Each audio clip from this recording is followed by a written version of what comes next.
Welcome back to the podcast, Journey to Well. I am with another somatic breathwork practitioner. Although, if you listen to last week's podcast episode, you know we don't just talk breathwork during these episodes, but I am joined today with Mariah Kidd. She is the co-founder of Exhale Boise. So, we're going to get into why I said this before we started recording. I'm low-key obsessed with you guys. It's fine. No big deal. So we're going to get into what Exhale Boise is, but Mariah is a somatic breathwork practitioner that lives in Idaho. So I love to turn the reins over whenever I have a podcast guest, and I love to hear how you would like to introduce yourself rather than me go through a bunch of accolades and a bunch of definitions of who Mariah is. So please share your whatever you want to share about yourself, whatever boxes you want to put yourself in. Heck yeah. Yeah, that's what they are. They're boxes for sure. Yeah. Well, first of all, thank you for having me. This is my first podcast that I've ever been on. So Oh my super excited to be here with you and to God. provide, my story and my experiences with everyone that listens. Mm. So, oh man, it's an interesting thing to, consider who you are, because my brain initially just wants to go to all of the titles and the Mm-hmm. roles that I fill in my life. But I think if I were just to be more broad in who I am and who my soul is, Mm. I would say that I'm a seeker. I'm just always seeking for more truth, more adventure, more connection. Just I know that there's just so much in this life, and I just Yeah. want to take on that role of continually seeking in all areas of my life. So Mm. that's the box I'll put myself in. Kind of a big one. So there's It's lots a of room to broad. move around in there. Yeah, that's a broad box. I love that answer. I love that. Um, you know that we talk human design on this podcast, so I like to also throw out your human design label, which is your Mariah's a 4/6 emotional generator. So we'll talk about that at the end, and sometimes I pepper that in throughout the podcast too. But I'm really excited to talk human design with you too, because you Yeah. don't know much about it. So Yeah, this I'm should excited. be, yeah, this should be a fun combo. So I want to start. I learned about Exhale Boise when I was in my somatic breathwork training, because I think you went through it maybe a year or so before me. Okay. Um, I finished in December. I don't know, December of this year or I last year, think whatever it is. yeah, I was the previous fall. Okay. Yeah, yeah. So Jaggers talked about Exhale Boise, and one thing that really drew me specifically is I've always been someone that has really enjoyed going to the gym, weightlifting, exercising in a gym. I also love the outdoors, but there's something really powerful about weightlifting. And I found that the gym really in college.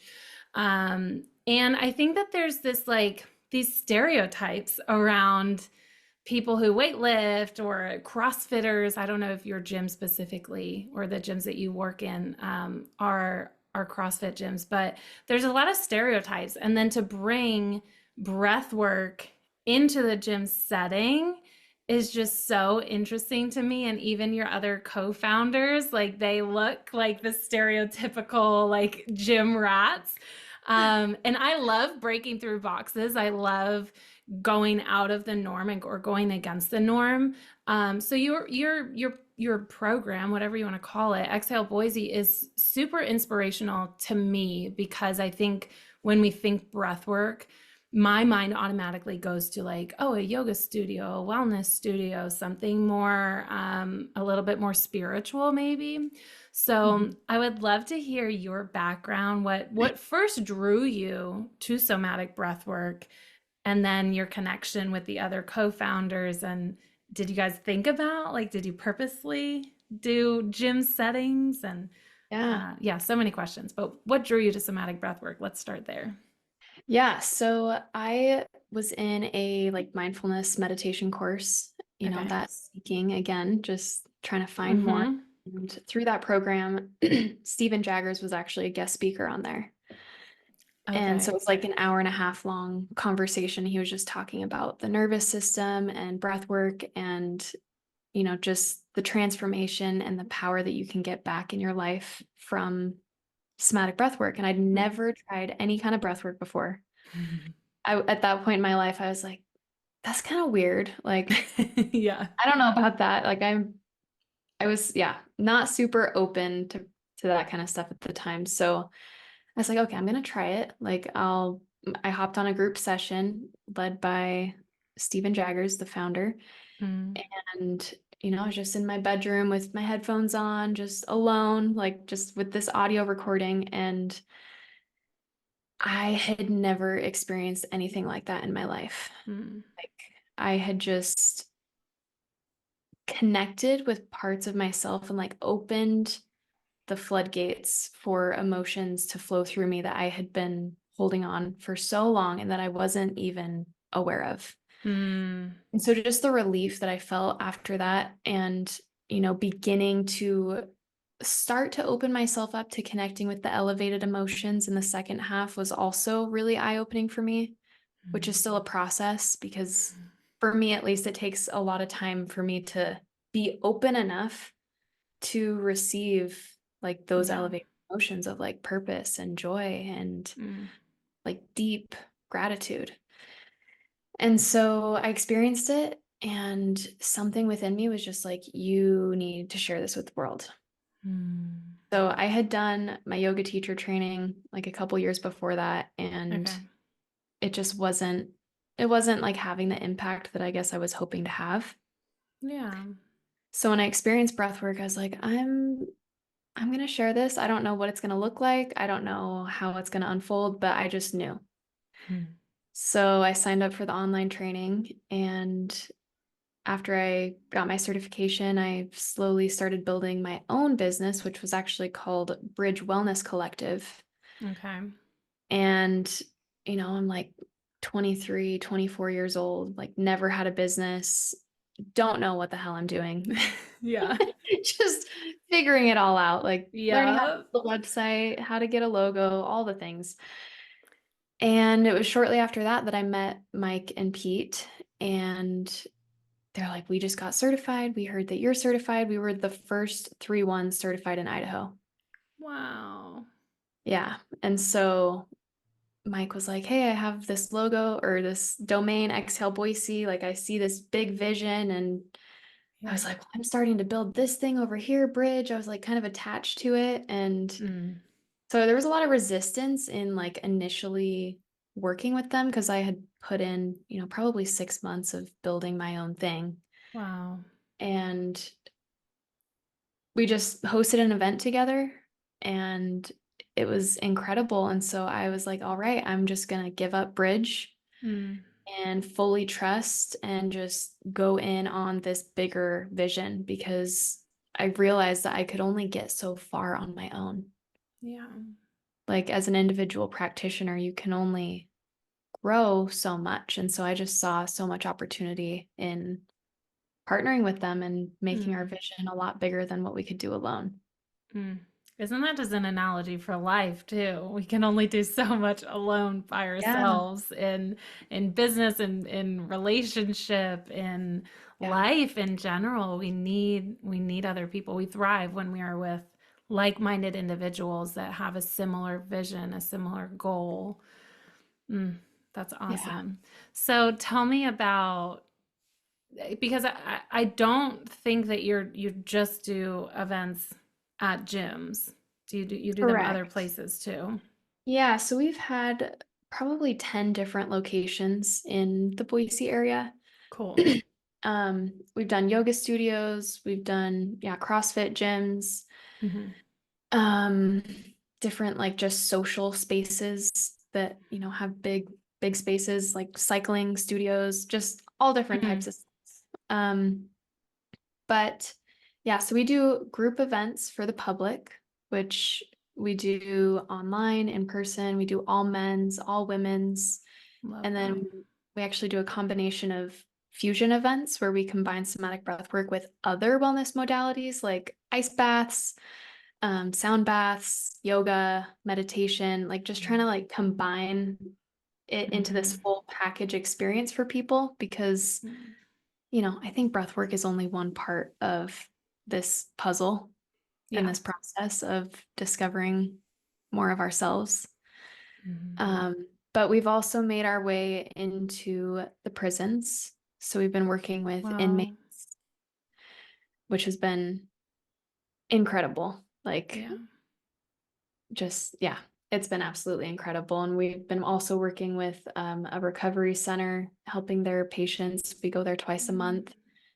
And, they've shared that somatic breath work is like one of their favorite parts of the recovery program. Like Wow. people connecting with God for the first time in their lives, like understanding like deeper things from their past that have actually been a big reason for their addiction. Like Wow. they're able to discover like the roots of why they're even in that position in the first place. Mm. So, what you spoke to earlier about CrossFit gyms being kind of a unique space for Yeah. breath work, that's kind of what we're trying to do is like make it not this thing that's only accessible to like spiritual people, or Right. people that identify as being spiritual or any kind of that kind of stuff. Like we want to work with, people at the VA, like frontline workers, people in Yeah. recovery, inmates, like people at CrossFit gyms, because it does attract a different audience than Mhm. if you would just be at a yoga studio. Because, people in yoga are more in that spiritual community. Right. So we've really done our best to simplify our language and bring it into spaces that maybe it's not common for breath work to be there because we know that anyone can benefit from this work. And I think it's just a matter of how you communicate it Yeah. and where you bring it. Yeah. And thank you for doing that because I think even just that small reflection of working with recovery programs and allowing them the opportunity to explore breath work and the invitation to dive deeper, Mhm. um, that's huge. And no matter where we are in our lives, oftentimes we don't have that opportunity. We don't have the opportunity to dive deep and unearth these situations from our past trauma. Last week I was talking to and I've also had therapists on my podcast, but last week we were talking deep on the nervous system and nervous system regulation and just somatic tools in general. Um, and there's a lot of opportunity to talk about, I think, especially in therapy, to talk about maybe what you've experienced in your past and put all these labels on it and dive into that, which is so important. We need that. But this, and you shared this, like, this is just one tool. And we really need to find what works for us. Like, does breath work for you? Does another modality work for you? And Mhm. find what works for you and then explore that and continue to explore that, kind of going back to your seeker self of Yeah. just finding, exploring. That's one of my favorite words, is just exploring what might work for you. So you said Yeah. something else interesting earlier as well. You said, I think it was in your intro, that you have in the second half, it takes you a while. I think what you said is it takes you a while to open up to these elevated emotions. For someone that has never explored a somatic breathwork session, that might not mean anything to them and that might be confusing.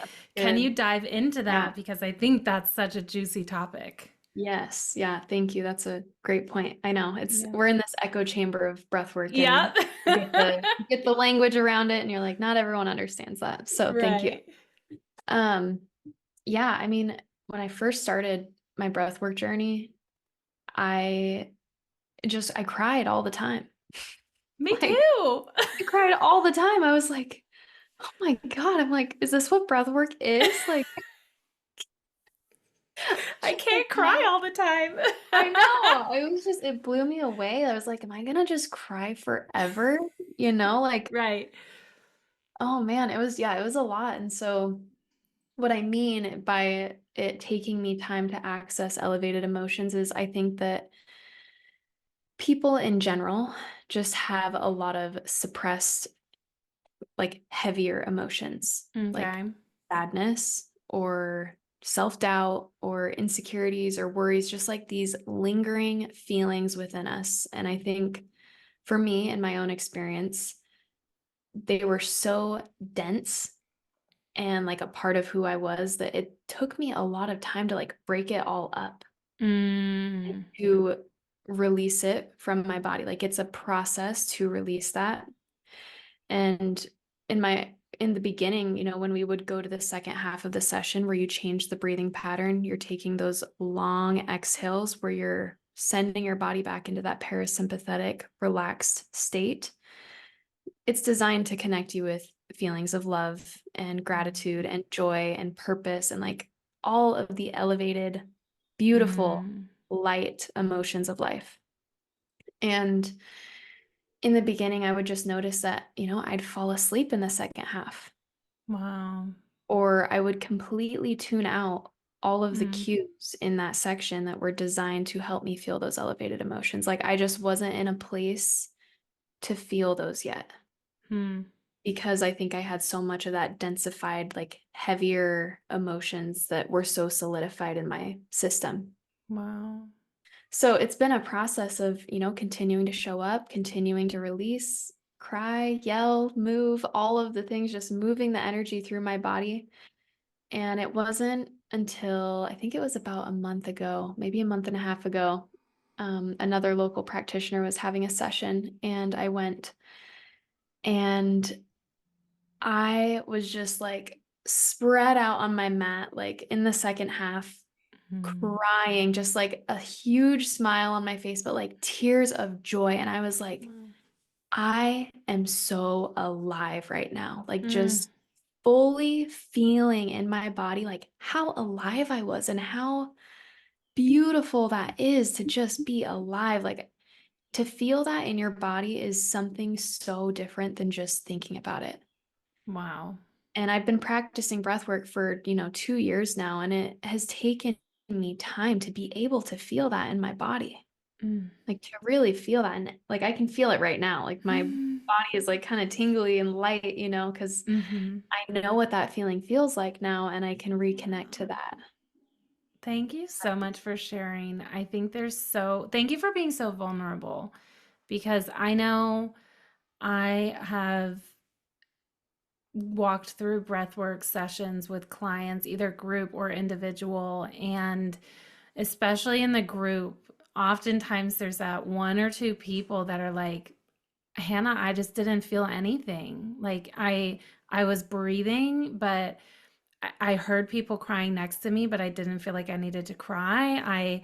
I heard people screaming and yelling and emoting, and I just didn't. There was nothing coming up for me, and also in the second half, like I've had people fall asleep or think that they kind of fell asleep or zone out, and ask for a little bit of validation through that. And of course, that's normal, but thank you for normalizing it because I think especially if you are someone that follows the somatic release breathwork page on Instagram or even Exhale Boise and you have all of this great content, I do too, of people really connecting and emoting, but that's not it's just like watching someone working out at the gym and they're like super buff and they have 0% body fat. And we think, oh, they've always been that way. But that's Yeah. not true. That breath work, just like building a physical muscle, is building a muscle of Yeah. connection, of building this connection to yourself and to connect to the world around you.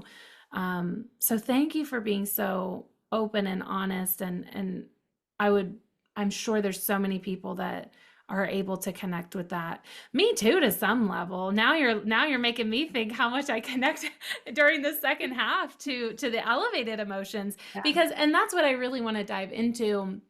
We were talking before we hit record about in relation to, you offer men's events and women's events exclusively, and there was a reel that you posted talking about we as women, and I mean, it's no secret, like we as women often have a really difficult time connecting and relating, and there tends to be, I've experienced in my own life, and hear also from others, that sometimes there's this like tension or like competition between women.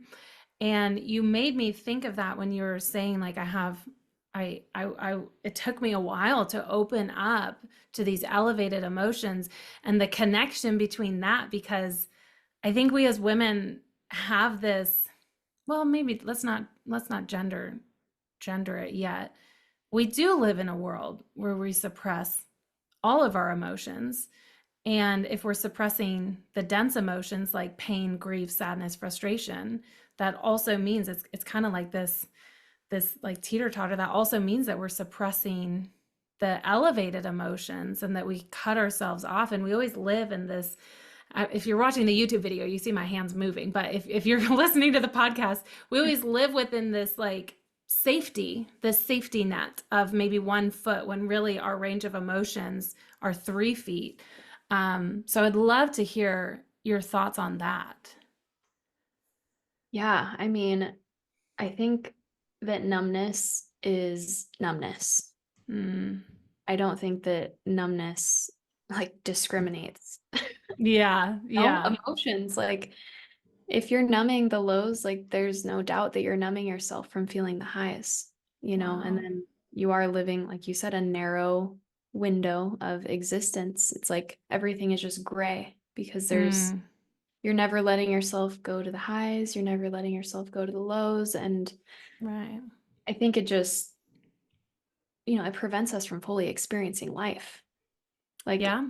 to feel is to be alive. Mm, Like I truly feel that even when it's painful, even yeah. when it's dark, even when it's, uncomfortable and there's resistance, and feeling that is part of what it means to be alive. And I think Wow. you maybe created a reel recently that said if you're afraid of your breath, like you're afraid of your life. Yeah. And I think that's so true, because the breath is that tool that gets us to that state of feeling. Mm, When we're stressed, we hold our breath yeah. because we don't want to feel. That's So, powerful. yeah.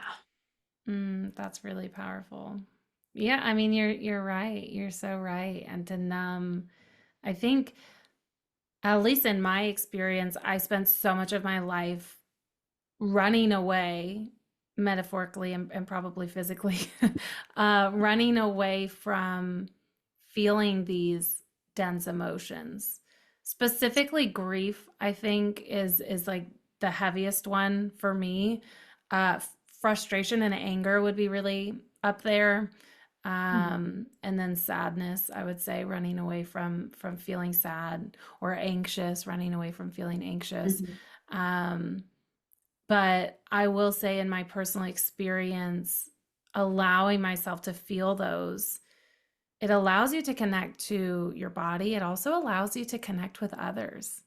Like, even in my clients, I went through a lot of shit. And it's really actually helped me working with my clients, because when somebody is experiencing a really bad breakup or experiencing an anxiety induced season of their lives, I can genuinely say, I've been there, girl, and Yeah. I can hold you through that. And it's not easy, but to have someone to hold us and walk through this journey with us, and then introduce us to tools like breath Yeah. work, this opportunity, this invitation to move through that and to feel in a safe environment, I think is really, really powerful. It changes your perspective and your outlook on life. Yeah. Mm, Yeah, that's honestly one of my favorite parts of, our sessions is when people share at the end.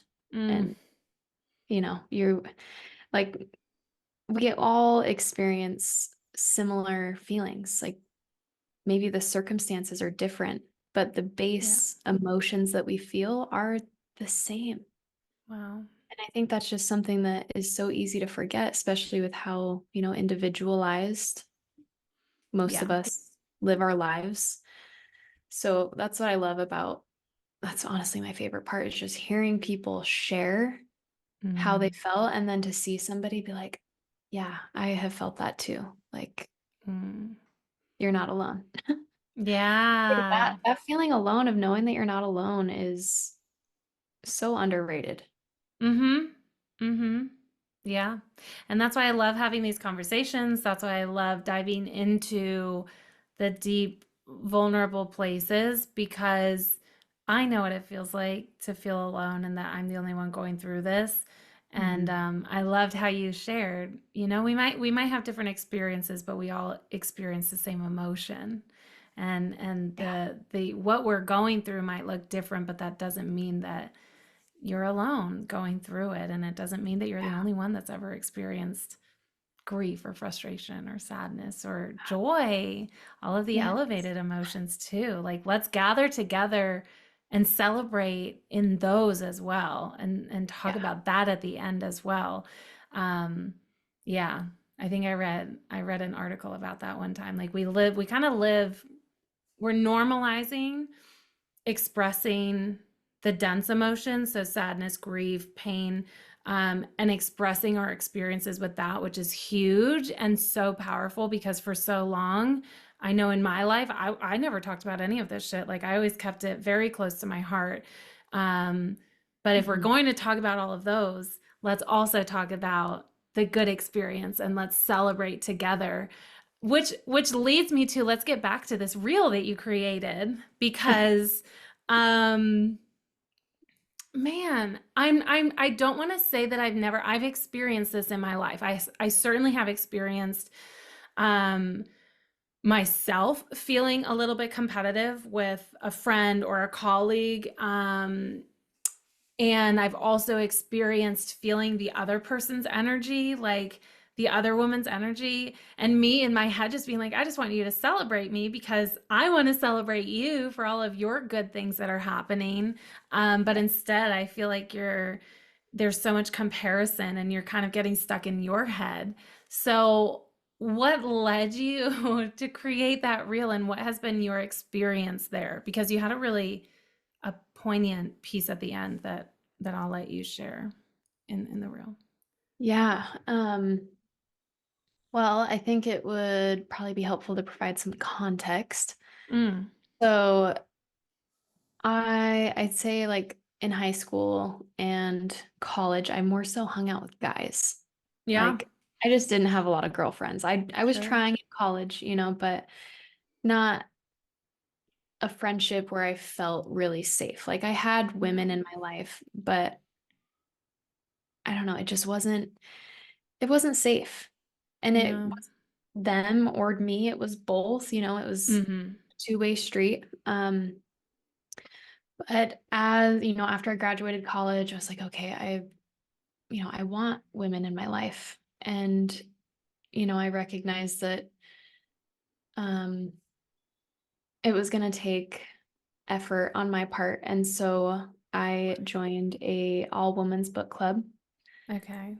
Never done anything like that. And it was scary. And, we would read like more emotional, like self-development type books. So there Wow. was, it wasn't just the book. Like we were there to support each other, Mm. to share about our lives, to provide support and perspective with, what we were going through.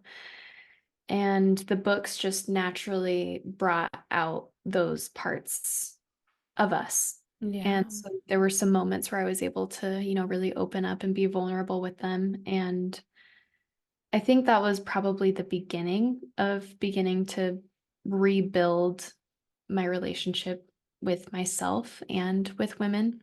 Mm. Um, And it's really been within the last few months that I've felt like a really big shift. And it's because of one person in my life. Like Mm. she has that safety with her friends. She has very intimate relationships with other women. And she's been able to kind of show that to me. Wow. And I never knew that, that you could be like intimate with other women and feel Mhm. safe, like in a friendship way, like not, Mhm. nothing more than that. But it's like, Right. I didn't know that you could feel so safe with somebody that's not a partner, I guess. Wow. Wow.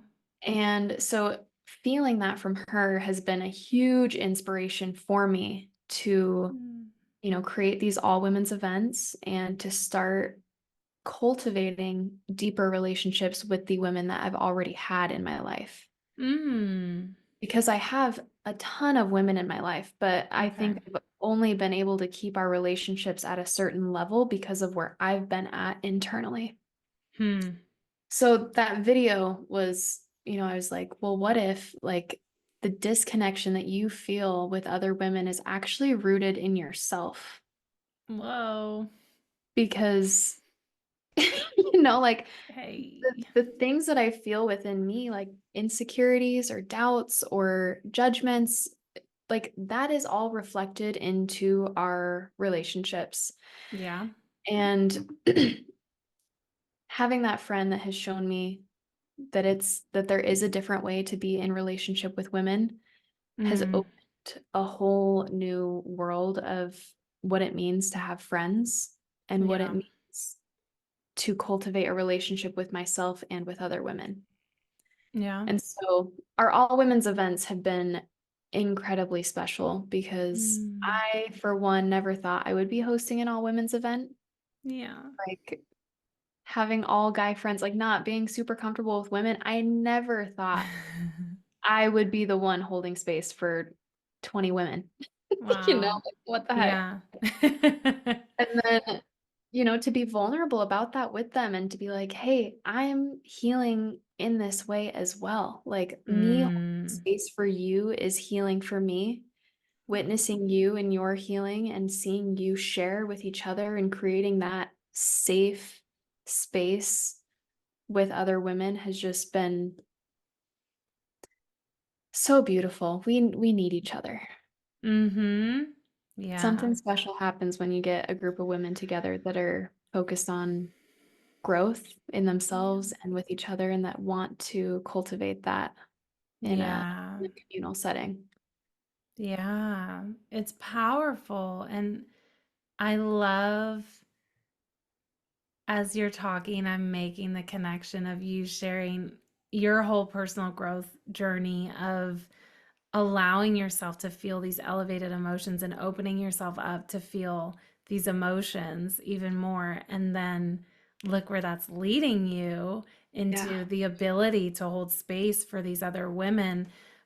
But I really do that reel spoke deeply to me because I really do believe it's the work that we do on ourselves because everyone, I mean, you've probably heard this, everyone is a mirror for us. Relationships are mirrors for us. And that's not just romantic relationships, that's our platonic friendships and our platonic relationships as well. Really, anyone that we meet is a mirror for us. And so, what's coming up oftentimes within friendships, what a powerful invitation. And that's all it is. That's all I see it as, is what a powerful invitation to ask yourself with whatever's coming up, and I am like judging in her or feeling insecure that she has that I don't. How is that coming up in me? Where am I feeling that in my body? Let's get a little bit somatic here. Let's get down into the body. What's Mhm. showing up in my body? Is it this knot in my stomach? Is this the like tingling or itching in my skin? Is it this beating fast of my heart, or like a swirling in the head? How is that arising? And what emotions and what memories are coming up? What thought process and stories am I telling myself? I have certainly experienced that as I'm able to give myself more grace, which is really fucking hard. Like that's a journey in itself. As I'm giving myself more grace to slow down specifically, and to take that like active rest when I need it, I have found that I am able to extend so much more grace to the other people in my life Yeah. because I've done it to myself first. I've given it to myself first. And we hear these things all the time, right? They're like all these little sayings like you can't Mm. give, or you can only meet people as deep as you've met yourself, and you can't give from an empty cup, and everyone's a mirror. But there's a lot of truth to these things. There's a There lot is. of realness. Yeah, It's, absolutely. so thank you for sharing that reel, and thank you for having that conversation. And I totally agree with you with the um coming together as women, coming Mhm. together. I always like to think ancestrally, like does it have something to do with we used to live in tribe, we used to live in community, and the men were the hunters. They were out all Yeah. day trying to find dinner. And Yes, who was left? All the women that were just here exactly. hanging out with the babies and gathering and making food. Like my question always is like, is there some piece of this that is in our DNA, literally in our DNA and in our history, in our blood? I feel like there is. Yeah. We're just monkeys. We're just really intelligent monkeys. Probably too intelligent for our own good. Yes. Yeah. Yeah. So tell me a little bit about the women's events and the men's events. Obviously, you don't lead the men's event. Yeah. I assume you don't lead the men's No, I events, don't. but yeah, how are they different? Do you experience than the mix, the co-ed groups? Yeah, I mean, I've never been to a men's event. Um, but just from what I've heard from Mike and Pete, I think that men tend, if we're making generalizations, to not express emotions like more than women. Sure. Um, and so there's been, they've expressed some level of discomfort of expressing in front of women. Yeah. So I think it's been really helpful to have a space where we're just normalizing that for men. Mm, Of like, it's not a weakness to feel your emotions, but you can transform this into more resiliency, more composure, and more strength, to be a confident and embodied and grounded man. yeah. Um, so Mm, yeah, I think it's been wonderful. It's definitely smaller. We don't have as many men in yeah. our community. Like the majority of our people are women. Mm-hmm. But on the flip side, the women's events, it's just been you can just speak differently when Yeah. you're having an all women's event. Like I know what it's like to be a woman, you Yeah. know, like we're all in that space together. And I don't know, it just creates a different feeling of cohesion, Mm, not just this human thing that we're sharing in like a co-ed event, but it's like a woman thing that we're yeah. Yeah. um and I've just witnessed how transformative it's been for me to have safe relationships with women that I just love to be able to like even just crack open the door for Yeah. somebody to see what that could be like Yeah. to see that there is a space, there are people who want to witness you and they want to Mm, be witnessed and they want to support you through the challenges of life, like I think it's easy to when you're going through a hard time to just like keep it to yourself and try to mm, handle it on your own, but it's like we need each other. And it's not Yeah. only like, I think when you open up and you allow yourself to receive help from somebody, I think it's a gift to the other person as well. Like Absolutely. for them to be able to help you, like that is a gift. Like people want to Yeah. feel needed, they want to be able to help. Hmm. Thank So, you for turning that around and yeah. giving that perspective too, because we do. We want to we have this idea like, yes, I should do it all by myself, or I don't want to inconvenience someone. Mhm. I don't want to put this on someone's plate.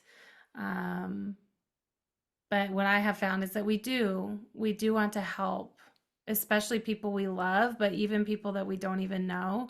We do want to lift those people up because we know what it feels like, again, to not have anyone around us or not have the ability, not have the bravery, the courage to Mhm. reach out to others around us and ask for help.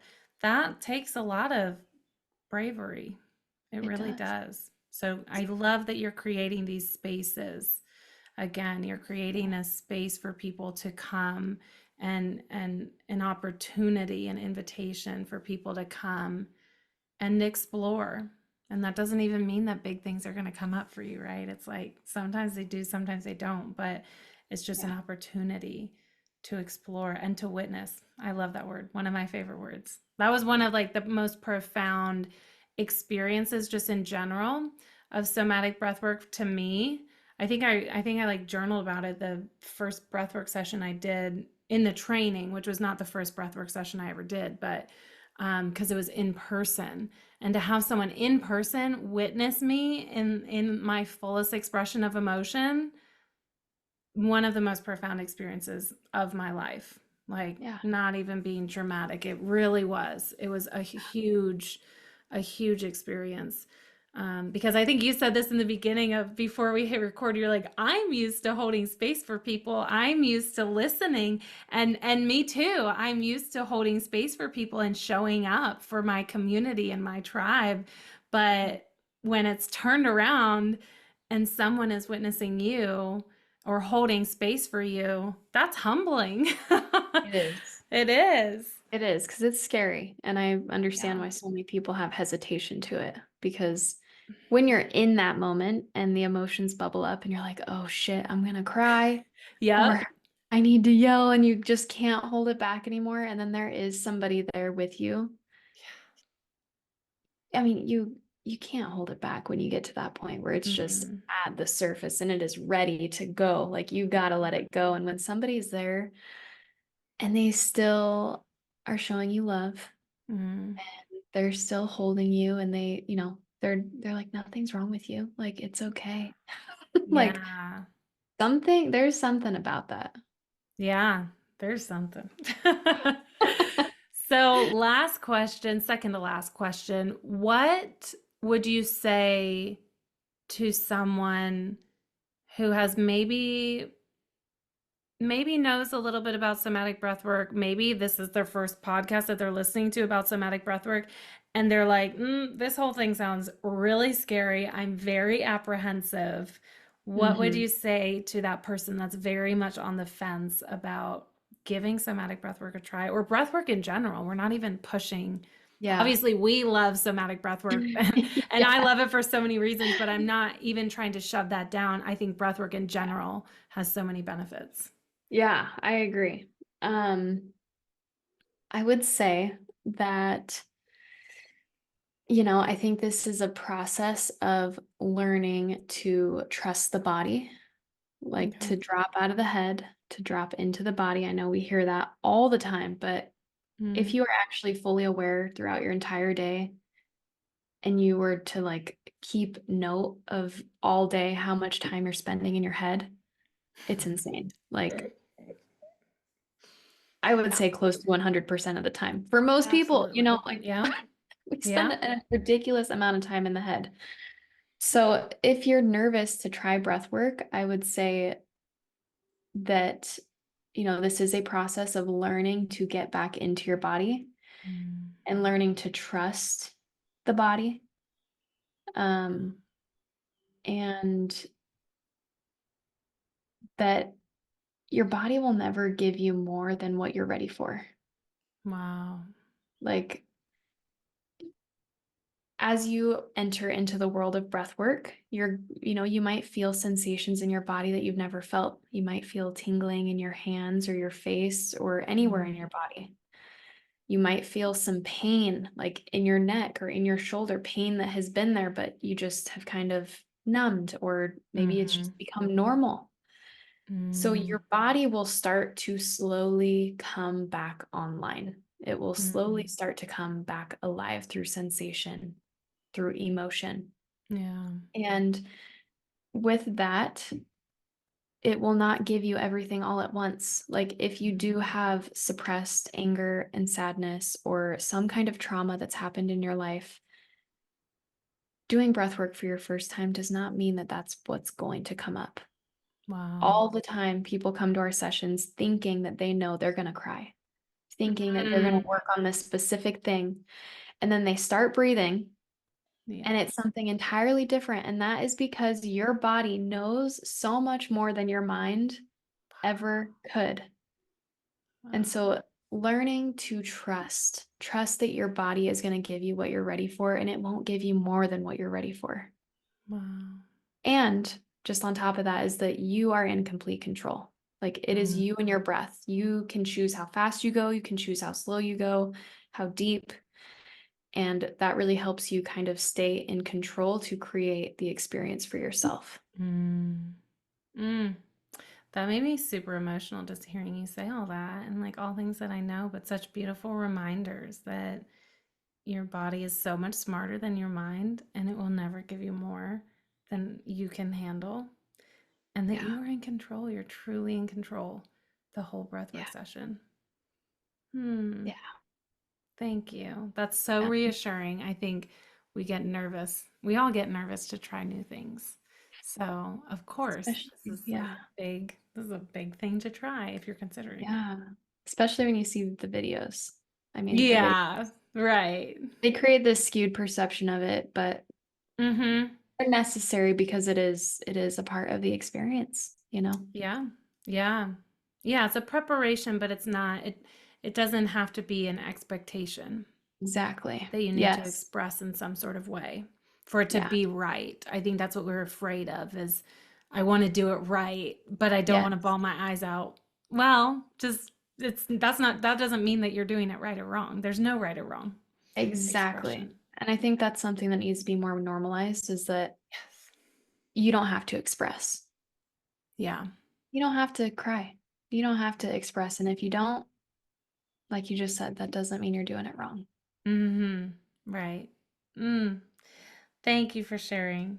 Thank you for Yeah. sharing all of that. Thank Thank you you for for this the question. conversation. Yeah. Yeah, that was a fun question. All right, so I want to wrap up. I want to talk about human design, your human design profile specifically. I think I said this, I can't remember if I said it while we were recording or not, but typically we have like what I call the main three of human design. If you're familiar with astrology, your main three of astrology would be your sun, moon, rising sign. Your main three of human design is your energy type, your authority, your profile. I feel like I've spent so much time talking about those three that I want to just go way off and talk about something small, but it was very profound when I learned about it, and you and I actually have the same one. So I thought that this might be kind of fun. A small nuance of human design is your what's called your digestion type, but I want to preface this with that doesn't mean solely the way that you digest food, or how you're designed to eat. I like to think of your digestion type is how you like digest the world, how you digest information, and sometimes we have to stretch a little bit, but remaining open, I guess, to that. So your and my digestion type is direct light. So when I'm just going to share about when I learned about this and then hear your perspective. So your digestion type, when I learned about this, first of all, in relation to food, I do so much better when I eat all of my meals before the sun goes down. So I've gone through periods of my life when I've been a late night snacker, and those were like when I was the heaviest weight wise. And now that I very, very, very occasionally eat after the sun goes down, um, when I do, I feel like I don't sleep as well. I'm a little bit more restless and I wake up feeling very bloated and kind of like meh. So Hmm. that was the first thing. The second thing that the second biggest aha moment that I made was my office and my house. And if my house, I've lived in houses that have terrible natural light. I lived in this beautiful new build condo and like I loved it, but there was very little natural light. That the light actually came in the side that the master bedroom was on. So like my bedroom was lit up in the day, but that's not helpful for my office or my Hmm. living room. So one of the reasons I love this office so much is because I have two windows. I have really great natural light. Like just in general, houses when I'm staying in a house that has really good lighting, it really affects my mood. It just does. I do a lot better. I have like much more elevated emotions and I just have more energy on sunny days versus rainy days. And I mean, I know that a lot of people have that as well, but those are some of the connections that I made with direct light. Um, but I'm curious, yeah, I'm curious what even hearing that phrase means to you, hearing what I said. Do you have any connections? Do you feel like you align with that, or are you like, that's not me at all? Yes, I definitely align with that. Windows are the first thing I look at when looking at a house. And I love our house because in the morning our kitchen is lit up, and then in the Yeah. evening our living room is lit up, and just the way that our house is, every room always has light in it. Mm, But I agree with you, when the curtains are closed, I do feel less energized. yeah.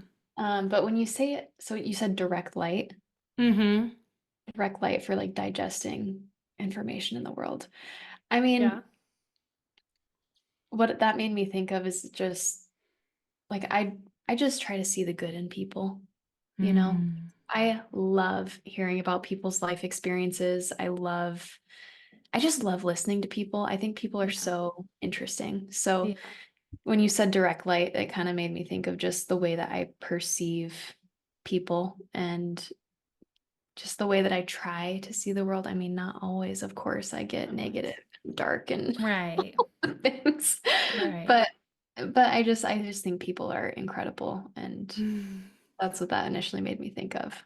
I love that. I would say when I read this in your profile, I was like, she has a very light energy just about her in general. I don't know how to word it besides light, but you have like um one of one of the ways in human design that we talk about manifestors, which you are not a manifester, is they have a very dense and protected aura for multiple reasons that we're not going to go into because we're not talking about manifestors, but they have like a dense, it's not that they're not approachable, it's just that they have a little bit of a more dense protected aura for specific Mhm. reasons.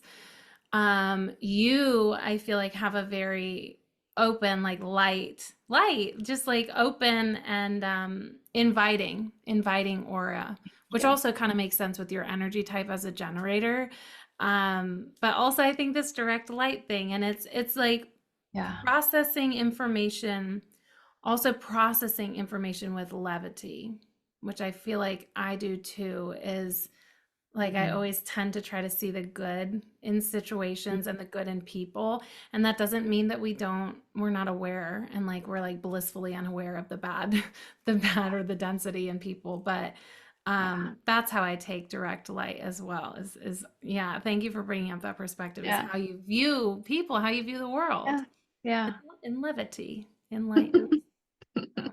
I try. It's fun. Yeah. Human design is just fun to me to like learn, and there's so many nuances and so much. It's really hard just to pick one thing to talk about Yeah, I'm because it's sure. like such a label, and then we have this invitation to dive into it, but it's just something fun to talk about. And it's been such, like you were talking breath work is just a tool, and it's not the only tool that's going to help empower and process and connect to the body. In this instance, human design to me is a tool that I have found that just works for me, and that I feel like is this beautiful invitation to connect back to our unique design, our unique selves.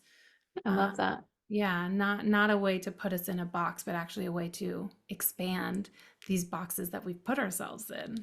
Yes, I love that because that's been a lot of my hesitation behind astrology and human design is Yeah. like I don't want to use it as like a a Bible for my life. Like I don't Yes. want to like depend on it, but Mm-hmm. it can provide helpful insights and just little nuggets of understanding yourself, maybe in ways that you wouldn't have been able to without that. Because Yeah. I dived into human design like a week ago for my first time, just a little I bit, love it. Yeah. and I learned some stuff about myself. I was like, wow, I Yeah. didn't even dive that deep.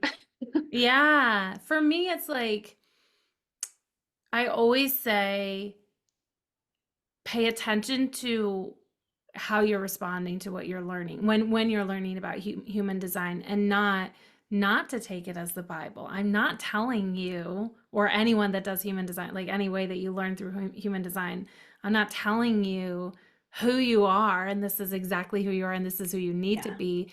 It's like this is what comes up in your chart because of the time and the place and the location of your birth and the alignment of the stars and all of that.